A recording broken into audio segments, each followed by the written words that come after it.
Mes chers compatriotes, bonjour, bonsoir selon l'endroit où vous trouvez pour suivre cette communication. Je suis Armand Mandiono Boutelezi, Bouchindu Bobucheleka, Boavindu Munabangungu Wakalam Kwendam Kukrika, Kulucha Bonga Munzwaku. Ma communication s'intitule Ntumi, le faux Dieu des Lari naïfs et inconscients.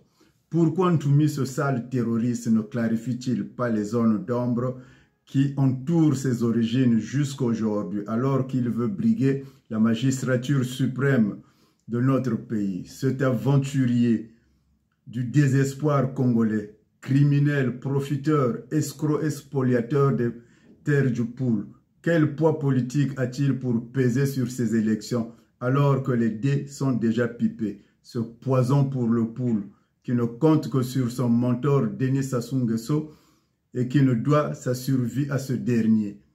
Ntumi est un diable qui n'a aucune chance de battre Denis Sassou Nguesso. Peut-il battre Compagne au nord, à l'est, à l'ouest du pays, dans la mesure où le Congo, ce n'est pas seulement Brazzaville Sud, sa cachette et son dernier palais, entouré de ses 300 femmes, à l'instar de Salomon, pasteur des temps perdus.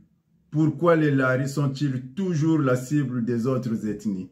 En revanche, ni ses sujets, ni lui-même, personne n'est capable de nous décliner son lignage, de nous parler de son village et de ses véritables origines, comme s'il était tombé du ciel comme une météore, à l'instar de son mentor Sassou Nguesso.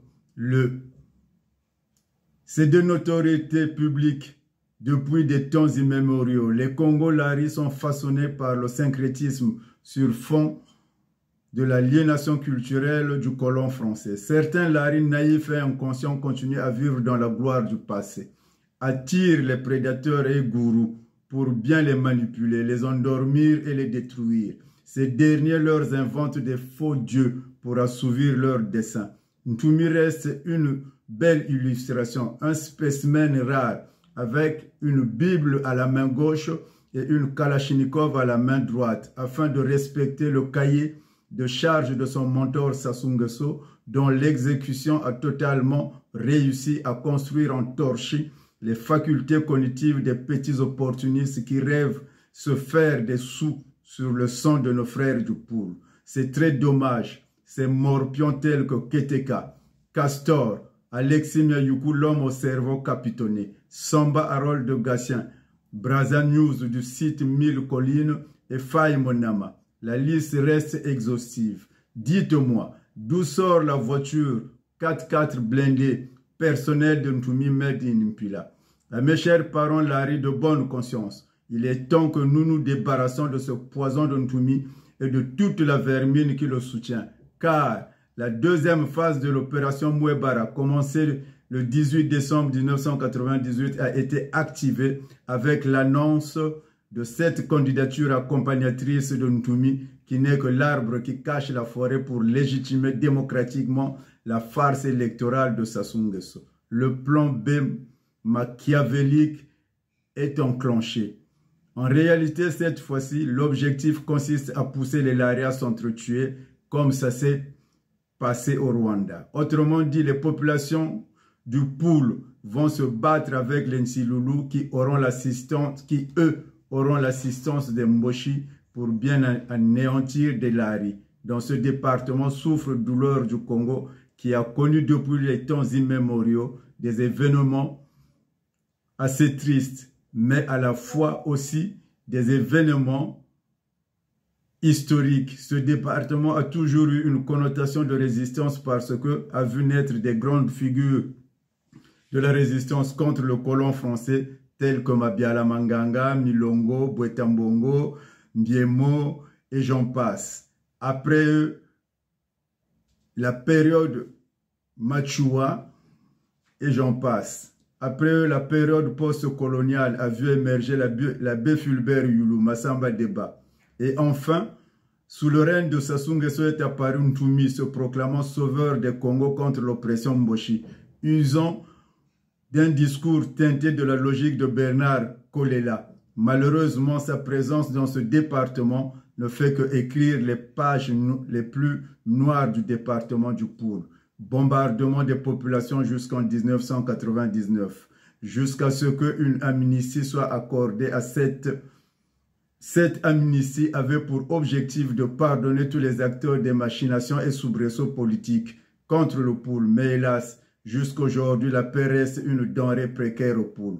Force est de constater que le MCDDI, l'UPADES et le PCT n'ont plus de milice. Mais ce personnage funeste de Ntoumi continue à entretenir une milice dans le Poul.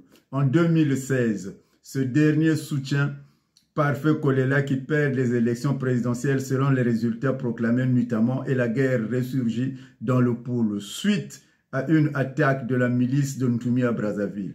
Le département du Poul est encore bombardé pour une énième fois. Les familles sont encore plongées dans le deuil, le malheur.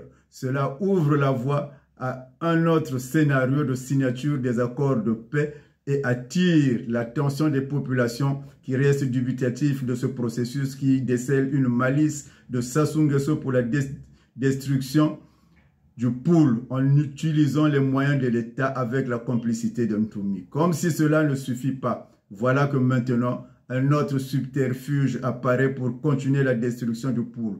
Ntoumi le résistant, le pasteur, le rebelle, le fugitif, le terroriste, l'homme de paix selon ses humeurs, caché dans les buissons et débusqué par Sassou Nguesso, devient le politicien qui annonce sa candidature à l'élection présidentielle de mars 2026. Au regard de tout cela, un vrai natif du Poul ne peut jamais vouloir la candidature du poison sorcier Ntoumi. En conclusion, Sassou a suffisamment manipulé les Congolais. Il doit maintenant rendre le Congo aux Congolais. Sur ce, je vous invite à faire des grands efforts de lire le livre du patriarche Ndala Graye intitulé L'Illuminé afin de comprendre l'énigme Ntoumi ainsi que celui de Moudilieno Masengo et Théodore Malonga. Congo post-conflit armé. Arma manziono butelezi buchindi bwa bucheleka bwa vindu muna bangungu wakalamu kwenda nkukirika. Wakulucha bonga munzu wako. Nzambiga baneto.